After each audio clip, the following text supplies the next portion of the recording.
सर्वेषां स्वस्तिर्भवतु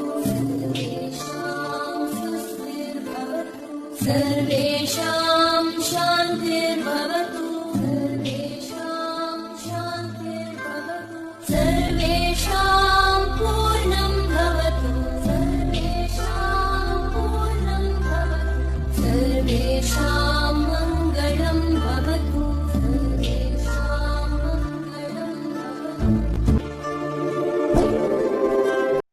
good morning dear students, welcome back to online classes. एक बार फिर से आप सभी का ऑनलाइन क्लास में स्वागत है। चलिए बच्चों, आज हम आपकी क्लास का चैप्टर 5 रीड करेंगे जिसका नेम है the summit with in. Summit का मीन्स होता है शिखर, यानी कि आंतरिक शिखर। इसके बारे में हम आज चर्चा करेंगे। स्टार्ट करते हैं आपके। Of all the emotions which shrugged through me as I stood on the summit of Everest looking over miles of the panorama below as to the dominant one I think was humanity। यानी कि जब मेरे emotion उस time पे मैं भावनात्मक रूप से कब भावों में बह गया था, जब मैं ऊंचे यानी सबसे ऊपर हाई शिखर के ऊपर खड़ा था और मैं वहां से दूरों मील देख सकता था, यानी मेरी विनम्रता वहां पे मेरे ऊपर हावी हो गई। The physical is me since to से थैंक गॉड। मैंने उस टाइम पे अपने आंतरिक भाव से कहा कि थैंक यू गॉड, यानी थैंक यू भगवान जी। इट इज ऑल ओवर, यह सब खत्म हो चुका है। However instead of being jubilant there was a tinge of sadness. यानी कि मुझे आनंद विभोर होना चाहिए। क्यों? क्योंकि मैं शिखर यानी सबसे ऊंचे शिखर पे खड़ा हुआ था, लेकिन उस टाइम पे मैं सैड हो गया था। क्यों हो गया था?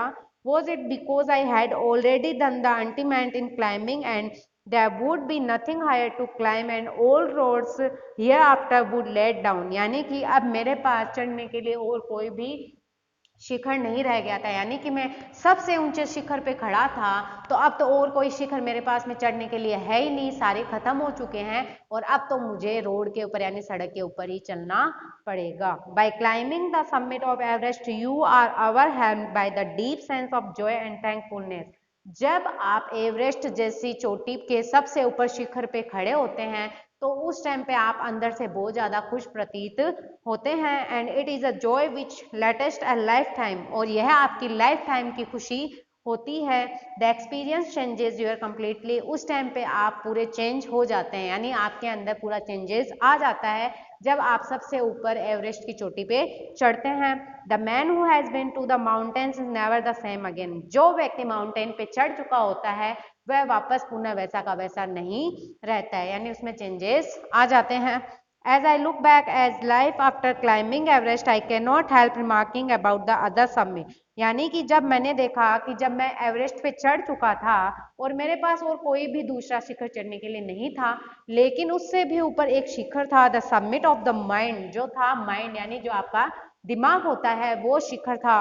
No less formidable and no easier to climb. यानी कि वहां पे जाना बिल्कुल भी सरल नहीं था और बिल्कुल भी मतलब इतना कठिन था, वहां पे पहुंचना इतना ज्यादा सरल काम नहीं था। वह उस माउंटेन से भी ऊपरी शिखर था। Even when getting down from the summit once the physical explanations had gone I began asking myself the question. जब मैं उस समिट यानी शिखर पर पहुंच चुका था तो मैंने खुद से ही क्वेश्चन किया, why I had climbed Everest. मैं एवरेस्ट पे क्यों चढ़ा? Why did the act of reaching the summit have such a hold on my imagination. यानी कि यह मेरी कल्पना से बाहर था और मैंने सोचा कि मैं एवरेस्ट के ऊपर क्यों चढ़ा। It was already a thing of the past. यह तो मेरी पास्ट की सोच थी, यानी जो मैंने पास्ट में सोचा था। Something done yesterday with every passing day. यानी कि यहाँ पे मैं अभी चढ़ा हूँ, एवरेस्ट चढ़ा हूँ, लेकिन जैसे जैसे ये पास्ट में चला जाएगा यानी बीतता जाएगा, समय जैसे जैसे बीतता जाएगा, पासिंग होता जाएगा, it would become more remote and then the what would remain. क्या यह मुझे याद रहेगा? And would my memories fade slowly away. या फिर यह मेरी मेमोरी से डिलीट हो जाएगा? क्या मैं इसे याद रखूंगा?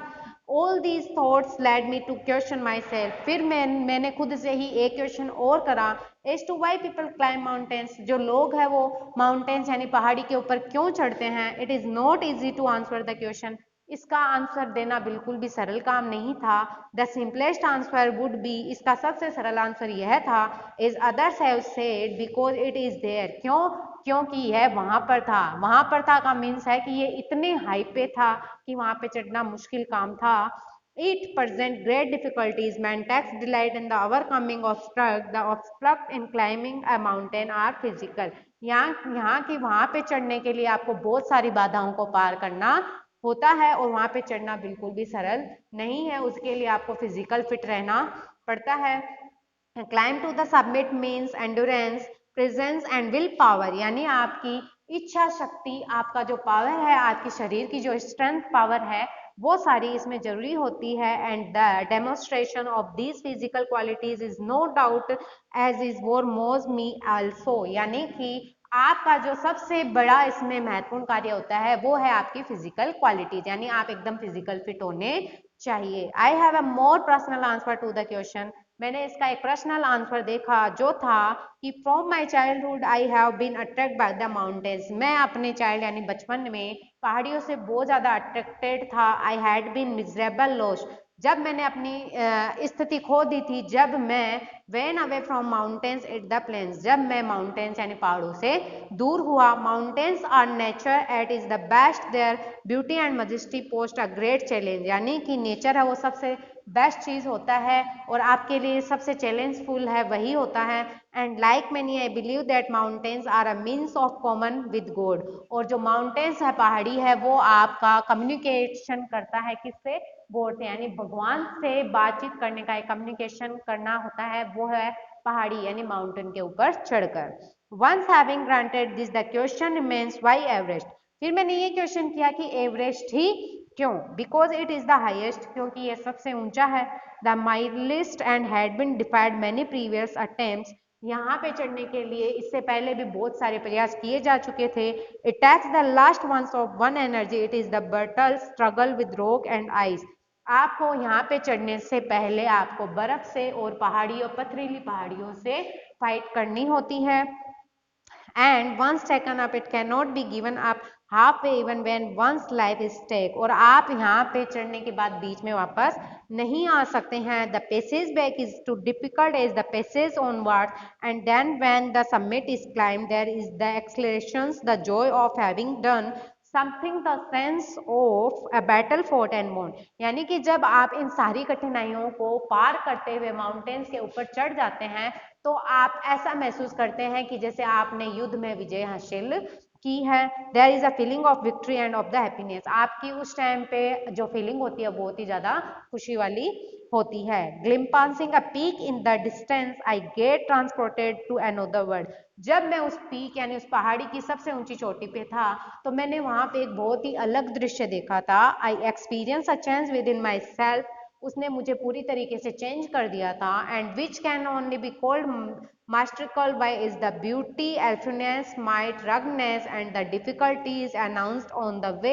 to peak draws me to it as the Everest did it challenge that is the difficult to resist, यानी कि जब मैं वहां पहुंचा था तो उससे पहले मैंने याद किया था कि मैंने बहुत सारी डिफिकल्टीज को पार किया था, बहुत सारे खतरों का मैंने वहां पे सामना किया था और तब जाके मैं उस ऊंची चोटी पे पहुंचा था। यह मेरे लिए बहुत बड़ा चैलेंज था। Looking back I find that I have not yet fully explain why I climbed Everest, मैं इसको बिल्कुल भी एक्सप्लेन नहीं कर सकता कि मैं एवरेस्ट पे कैसे चढ़ा।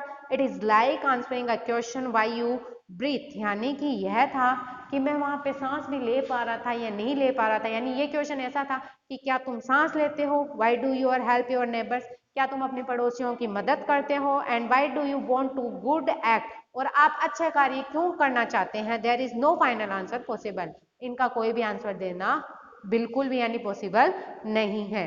And then there is the fact the Everest is not just a physical climb, यानी कि जो एवरेस्ट था वो एक फिजिकल क्लाइंब था आपके लिए। The man who has been to the mountain top becomes conscious in the special manner of his own smallness in is the large universe, यानी कि जो माउंट एवरेस्ट की जो चोटी थी वह एक छोटा सा स्मॉलनेस आपकी लाइफ का एक टुकड़ा था जहाँ पे आप चढ़ते हैं और आपका एक्सपीरियंस है वो बहुत ज्यादा हाई होता है और आप वहाँ पे बहुत ज्यादा खुश होते हो। The physical contest of the mountains is only one part of the achievement, there is more to is than that is to the followed by a sense of fulfilment, यानी कि माउंटेन के ऊपर चढ़ना एक अपने खुद में एक बहुत बड़ा अचीवमेंट है, बहुत बड़ा फुलफिलमेंट है। and they are followed by the satisfaction of deep urge to rise above one's surroundings. It is the internal love for the adventure in man. और आपको उस एडवेंचर से प्यार हो जाता है, उस व्यक्ति से प्यार हो जाता है जो इतनी सारी कठिनाइयों का सामना करके उस माउंटेन पे पहुंचता है. The experience is not merely physical, it is the emotional and spiritual. यह एक्सपीरियंस फिजिकल नहीं होता है, यह भावनात्मक होता है और खुद की आत्मा से जुड़ा हुआ होता है. Consider a typical climb towards the summit on the last height. यानी कि जब आप पहाड़ी के ऊपर चढ़ रहे होते हैं और जब आपका लास्ट हाई स्टेज होता है, you are sharing a rope with another climb. यानी जब आप अपनी रस्सी है वो दूसरे किसी क्लाइंबर के साथ में यूज करते हैं. And you form it cuts the step in the hard ice then he believes and you inch your way up to climb is the grim the strength every nerve to take every step. यानी कि जब आप कठिनाइयों का सामना कर रहे होते हैं और अपने दोस्त अपने फ्रेंड के साथ में एक ही रस्सी को फॉलो कर रहे होते हैं तो आपका जो उस टाइम की जो फीलिंग होती है, famous climbers have left records of the help given. तो उस टाइम का ये रिकॉर्ड बन जाता है कि उस टाइम पे आपने किसी की हेल्प करी थी. Breathing is to the difficult. उस टाइम पे आपको ब्रीथ यानी सांस भी बहुत मुश्किल से आ रही होती है. And you crush yourself for having let yourself in for this. You wondered why you have undertook the ascent. और आप उस टाइम पे ये सोचते हैं कि मैंने यह करने का क्यों निश्चय किया था. There are moments when you feel like going back. और उस टाइम पे आपको ऐसा फील होता है कि आपको यहाँ से चले जाना चाहिए. It would be sheer relief to go down instead of up but almost at once you snap out of that mood. There is the something in you that does not let you. लेकिन अचानक से आपका mood change होता है और आप उसे करने के लिए ठान लेते हैं कि मुझे यही करना है. And struggle and you go on. और आप उसे करने में लग जाते हैं. Your companion keeps up with you just another 50 feet 100. और आप अपने दोस्तों से पूछते हैं कि अब 50 फीट या 100 फीट या उससे भी ज्यादा. You ask your self. खुद से पूछते हैं इज देयर नो एंड. क्या इसका कभी अंत नहीं होगा. You look at your companion and he looks at you. कभी आप खुद को देखते हैं, कभी आप अपने दोस्त को देखते हैं. You draw inspirations from each other and then without first being aware it you are at the summit. और आप देखते देखते ही सबसे ऊंचे शिखर पे पहुंच जाते हैं. Looking down from the summit you tell yourself that is what the worthwhile other silvery peaks appear through the clouds. और जब आप सबसे ऊंची चोटी पे पहुंचते हैं तो आप बादलों को अपने नजदीक पाते हैं. And if you are lucky the sun may be on the then. और आप उस टाइम तो बहुत ज्यादा लकी हो जाते हैं जब सूर्य उन बादलों के ऊपर चमकता है. The surrounding peak look like a jewel necklace around the neck of your summit. उस टाइम पे आपको सराउंडिंग यानी जो आपका क्लाउड है वो उसे नेकलेस की तरह लगता है. And you see vast valleys falling into the distance. It is an the enthralling enchanting experience to just look down from the submit of a moment. और आप उस टाइम पे चारों तरफ का नजारा देखते हैं जो सबसे ज्यादा मनमोहक होता है. And you bow down and make your obeisances to whichever god you worship. और उस टाइम पे आप भगवान की पूजा करने का सोचते हैं. यानी आप उस टाइम पे भगवान को याद करते हैं कि सबसे ऊंची चोटी पे पहुंचना अपने आप में बहुत बड़ी गर्व की बात है. I left on Everest a picture of Guru Nanak. मैंने वहां पे गुरु नानक की पिक्चर छोड़ी थी. Rawat left a picture of गोडेस Durga. Rawat ने दुर्गा की पिक छोड़ी थी, दुर्गा माता की पिक छोड़ी थी. Phu Dorji left a relic of the Buddha. Phu Dorji ने वहां पे बुद्धा की पिक छोड़ी थी. And Edmund Hillary had buried a cross under a crane in the snow. और एडमंड हिलेरी ने वहां पे एक क्रॉस का निशान दबाया था. These are not symbols of the contest but of the relevance. यानी कि यह जो प्रतीक है वो एक बड़े ही भावात्मक यानी खुद के अंदर की भावात्मकता का प्रतीक है. The experience of having climb to the submit changes your completely. वहां का एक्सपीरियंस आपको पूरी तरीके से चेंज कर देता है. There is another submit it is within yourself is in your own mind each man carries. यानी कि जो दूसरा शिखर है वह है आपका माइंड, आपका दिमाग जो आपको फुली चेंज करता है. And he must climb it to reach to the fuller knowledge of himself. आप तभी उसे पार कर पाते हैं जब आपके अंदर फुल नॉलेज होता है. And fearful and unscalable it can not be climbed by the anyone else. और वहां पे केवल आप ही चढ़ सकते हैं, कोई दूसरा नहीं. You yourself have to do. यह केवल आप कर सकते हैं. And the physical act of climbing to the submit of a mountain outside to the to the act of climbing to the mountain within, और आप उसमें चढ़ रहे होते हैं the efforts of both the climbs are to the same whether the mountain you climb is physical or emotional and spiritual, और जब आप उसमें पहुंच जाते हैं तो आप उसमें भावनाओं में बह जाते हैं, वह भावनात्मक होता है, फिजिकल होता है एंड स्पिरिचुअल होता है, धार्मिक होता है। The climb will certainly change you, और आपके अंदर अचानक से चेंज आता है।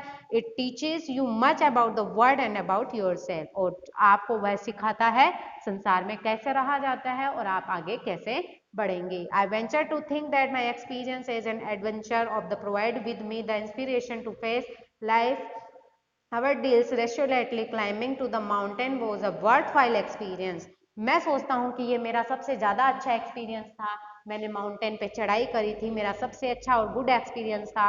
The contest of the internal summit is the equally worthwhile, the internal summit are the perhaps higher than Everest, और जो आपका माइंड है वो शायद मेरे हिसाब से उसकी ऊंचाई है वो एवरेस्ट से भी ज़्यादा है। यानी आप अपने माइंड से काम करेंगे और केवल उसके ऊपर आप ही चढ़ सकते हैं, कोई दूसरा नहीं। तो बच्चों ये लेसन आपका कंप्लीट हो चुका है, नेक्स्ट वीडियो में फिर से मिलेंगे, आज के लिए इतना ही, थैंक यू।